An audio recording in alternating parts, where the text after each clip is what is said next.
Good morning, everyone. Today is 31st August, and right now it's 10 with 1 minute. So it's not very early, but it is for me. And what I'm going to talk about right now is how I've been feeling this week. So today is Thursday, and in this, well, from Saturday to until yesterday, I was very burdened because my son was sick. Right now he's very fine. He's very healthy. And it was a very nightmare to wake up in the middle of the night and try to look after your kid. And he doesn't nod off immediately. So you have to be awake for about an hour or so and try to get back to your sleep and wake up in 31 hour later. That's something very difficult for us, for my wife and I. And well, after that, today is my rest day, and I'm trying to uh, recover from those nightmares, from those nights. And actually, also in the work, I didn't have any problem with that because it's been very um, I don't have the exact word, but as a synonym for that is boring shift, because I'm in the afternoon from 2 p.m. until 10 p.m. Yesterday was from 3 to 11, and I didn't have a lot of job to do, so I was reading a book that I bought like 2 years ago in a city near from here, from my city, that is Monterrey. And I bought this book. I don't have it here right now, but it's a book called Focus from Daniel Goleman, and it is an interesting book. And it talks about how you can get better by doing little habits. For example, try to focus on the things that you're doing. If your mind wanders, I don't know, maybe thinking about the past, some fairy tales or whatever fictional thing that your mind is thinking, you can go back, by, I don't know, maybe by actually thinking about what you're doing right now, looking at your body. And other thing is, if you feel like you need a evaluation about how you act in an environment, in a specific environment, for example at work, let's say that, how do you think that your colleagues see you? So it's, for example, maybe they will say that you are not a challenge person. That would mean that you are not, how can I say, you are not multitask, or you don't um, do all the tasks that you have to do by the end of the day, by the end of the shift, or something like that. I wrote a lot of main ideas in here in my cell phone, so that I can read them later if I don't know, I get stuck and I need something to feel motivated, or to guide my feelings. Also, that your gut is telling you something about what you desire to do. For example, if you're working right now as an assistant, or as, let's say, working in an office, but you want to be in the hospital, or you want to be in the police station or something like that, your God is going to guide you to that thing. So maybe, I don't know, there would be a bunch of things that would tell you something, that you quit, that you have to change your direction, or you have to make an effort and keep working on that. But your gut is going to tell you what thing you desire, you always dreamed about, and to be and to keep that thing working in your life. So that was another piece of advice that I read in the book, and it is very interesting. And talking about another topic, I heard yesterday. I'm not going to say a lot of things, but talking with my boss, she was telling me about the security of the place that I will be.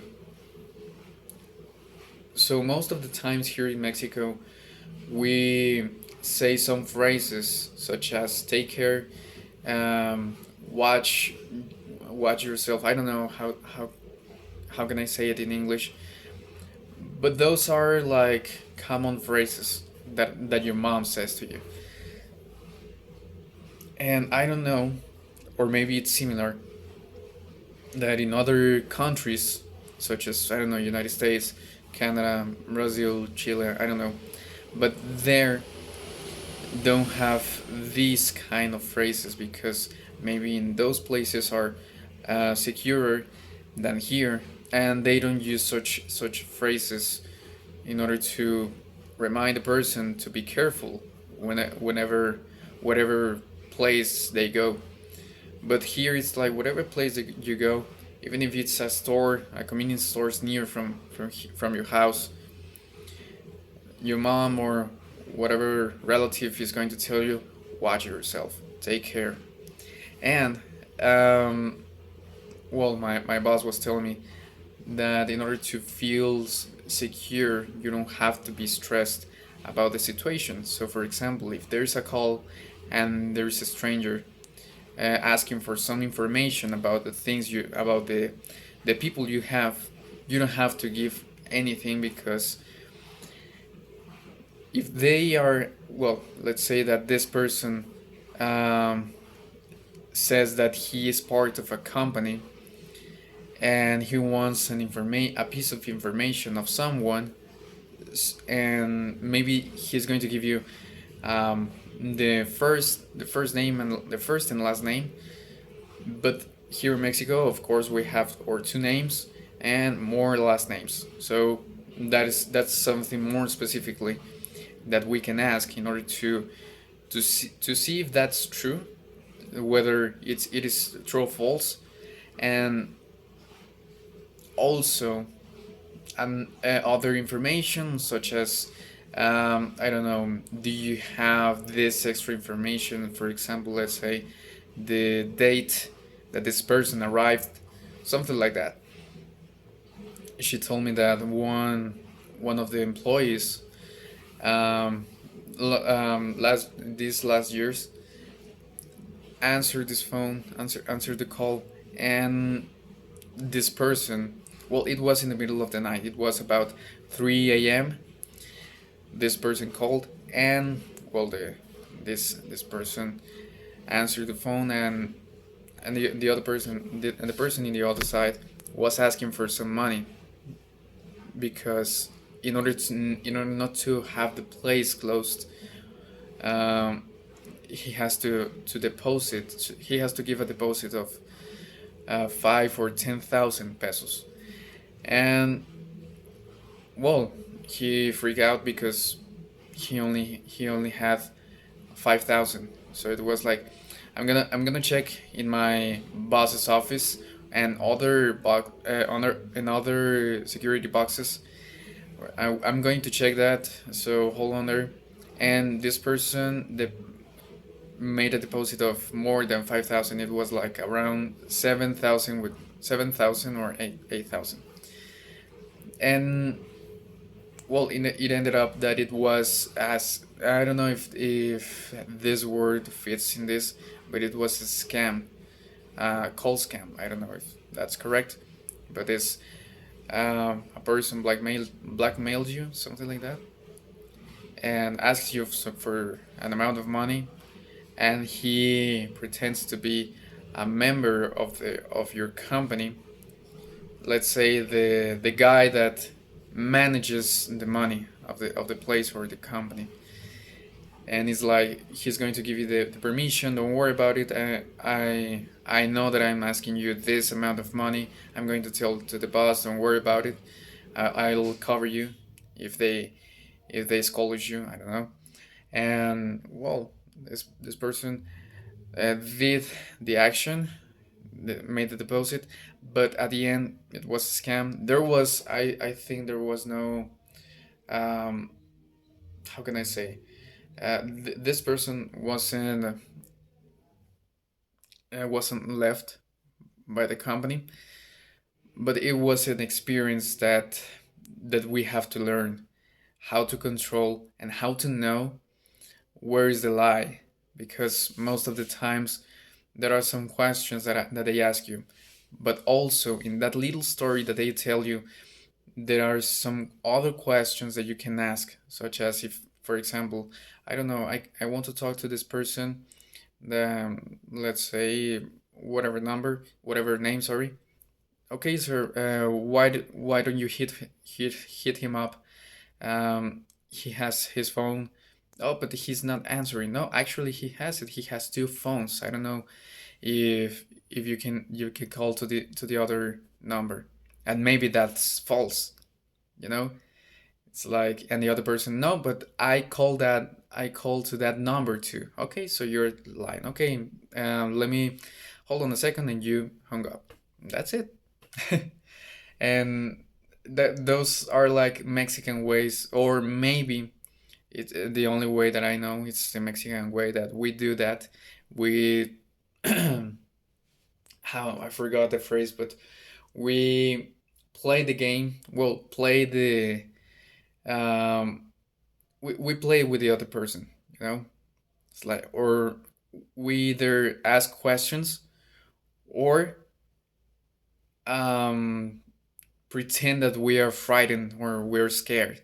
So there are some funny videos there in YouTube that Mexican people answer those phone calls, and they pretend that they're fighting with them because they didn't give them money. For example, if they pretend that they are some relative, and it's like, hey, why did you come with us the last Christmas? They're going to say something else that it doesn't go with the story, with the real story, of course. And well, we play with that. I didn't receive um, those calls. I just hang up because that is not something that I want to be involved into. So I just, oh my gosh, I need to take out the garbage. Okay, I'm so sorry for this, but I have to cut the video right now. Thank you very much, and see you in the next video.